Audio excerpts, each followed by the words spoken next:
Assalamualaikum warahmatullahi wabarakatuh. Perkenalkan, nama saya Nadia Sakbaniati. Saya mahasiswa Kehutanan Universitas Jambi.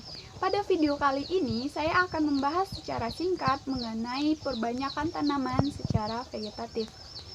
Baiklah, kita langsung saja ke pembahasan.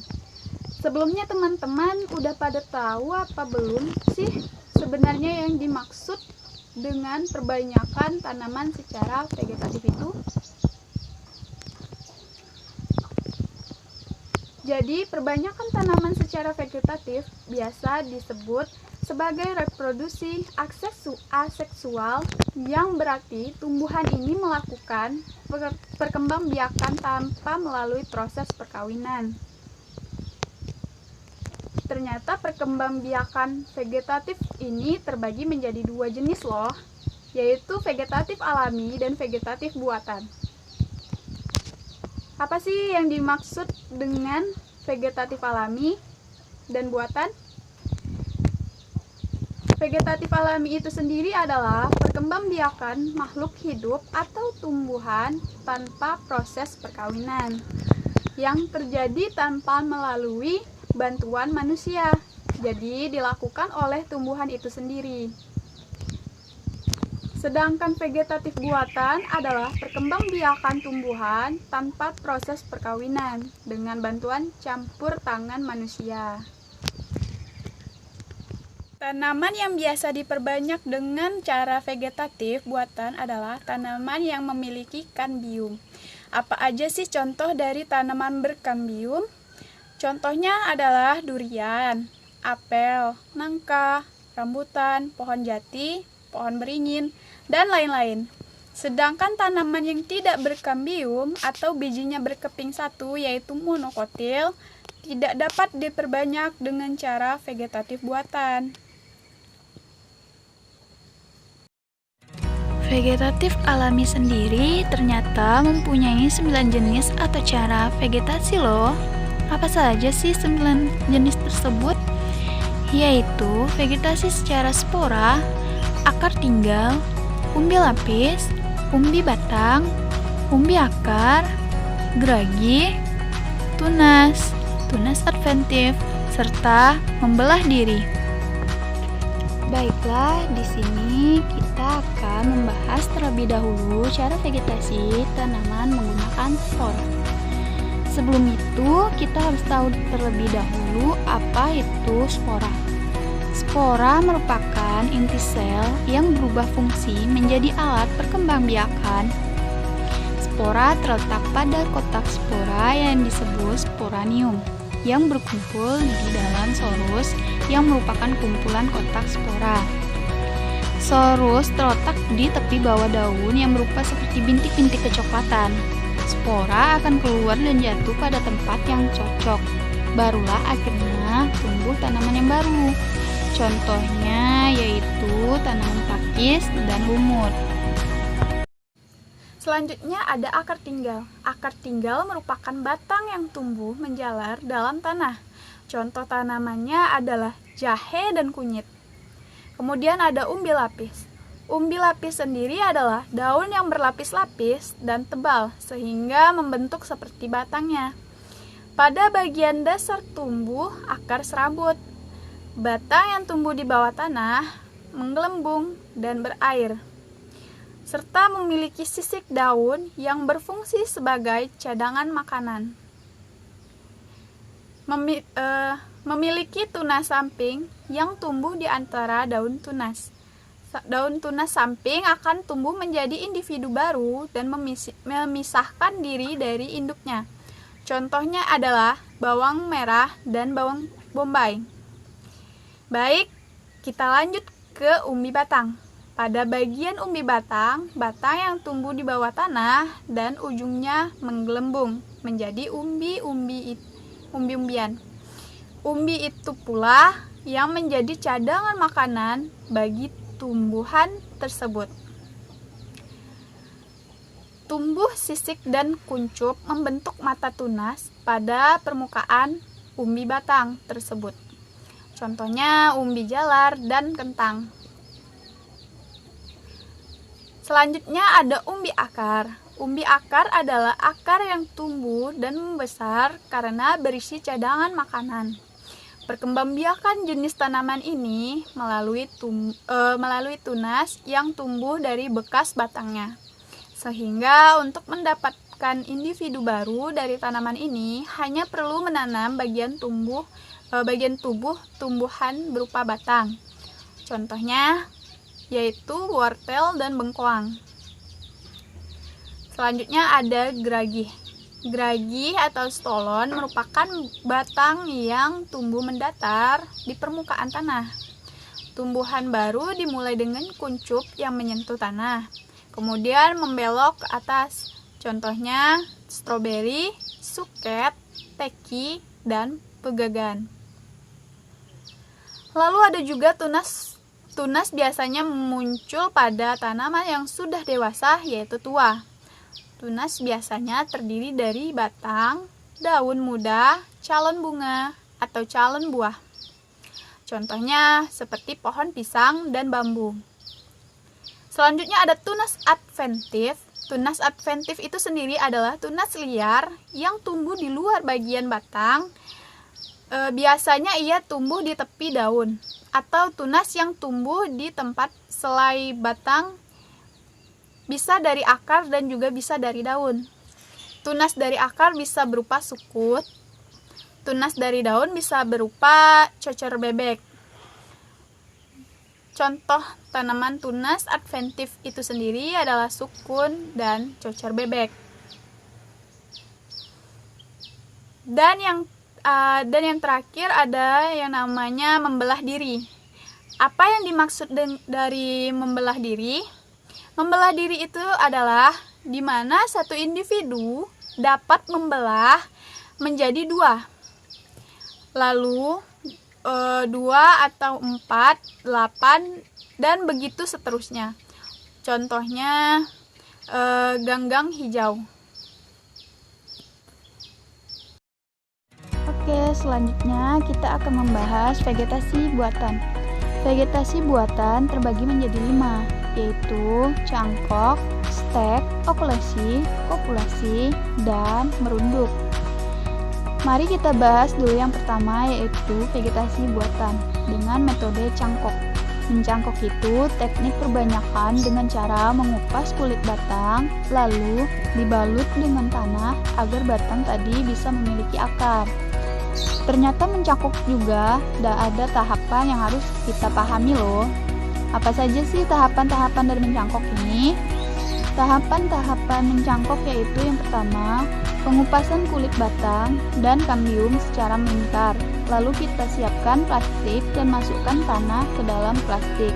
Kemudian, buka kantong plastik tersebut dengan cara dibelah.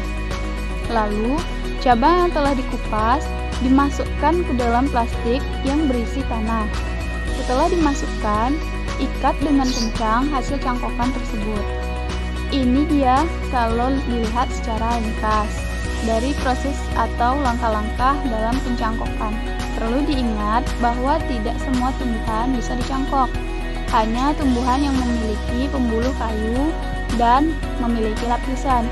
Contohnya seperti jeruk, belimbing, nangka, dan lain-lain. Metode cangkok ini memiliki keunggulan, yaitu tanaman hasil cangkokan lebih cepat berubah batang, tak perlu tinggi. Sifat tanaman hasil cangkokan sama persis dengan induknya. Namun, mencangkok juga mempunyai kelemahan, yaitu tumbuhan hasil cangkokan kurang kokoh karena perakarannya dangkal. Tingkat kematian pada cangkokan juga relatif tinggi. Yang kedua ada stek. Stek merupakan menanam bagian tertentu dari tumbuhan tanpa menunggu tumbuhan akar baru terlebih dahulu. Stek bisa dibedakan menjadi 3 macam, yaitu yang pertama stek tangkai, contohnya kembang sepatu, bunga, mawar, dan lain-lain. Yang kedua stek batang, contohnya singkong, tebu, sirih, dan lain-lain. Dan yang terakhir stek daun, contohnya seperti cocor bebek, begonia, sensifera, dan lain-lain. Kemudian ada okulasi atau disebut juga menempel, di mana kita menempelkan mata tunas dari dua tanaman yang sejenis, tetapi berbeda sifatnya, yang nantinya akan dihasilkan tumbuhan yang memiliki dua jenis buah atau bunga. Contoh tumbuhan yang bisa diokulasi adalah mangga, alpukat, belimbing. Okulasi sendiri mempunyai tujuan menggabungkan dua sifat tanaman yang berbeda dari dua jenis tanaman. Selanjutnya ada cara kopulasi atau biasa disebut cara menyambung, yakni cara yang menggabungkan batang bawah dan batang atas dua tanaman yang sejenis. Cara ini mempunyai tujuan menggabungkan sifat-sifat unggul dari dua tanaman sehingga diperoleh satu tanaman yang memiliki sifat unggul. Contohnya adalah tumbuhan yang bisa disambung adalah tumbuhan yang sekeluarga, seperti misalnya tomat dengan terong, singkong karet dengan singkong biasa, dan lain-lain. Dan yang terakhir, proses perkembangbiakan secara merunduk yang dilakukan pada tumbuhan bercabang panjang dengan merundukkannya ke tanah. Cara merunduk dilakukan dengan menumbuhkan akar dari batang yang ditanam, yaitu dirundukkan ke dalam tanah. Bagian cabang atau ranting yang tertimbun tanah tersebut akan tumbuh akar. Seperti akar yang cukup kuat, maka batang yang menghubungkan dengan tanaman induk dapat dipotong. Contohnya kangkung, sirih, stroberi, apel, dan lain-lain.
Demikian hasil dari pembahasan saya. Bila ada kekurangan atau kesalahan kata selama penyampaian, saya mohon maaf yang sebesar-besarnya.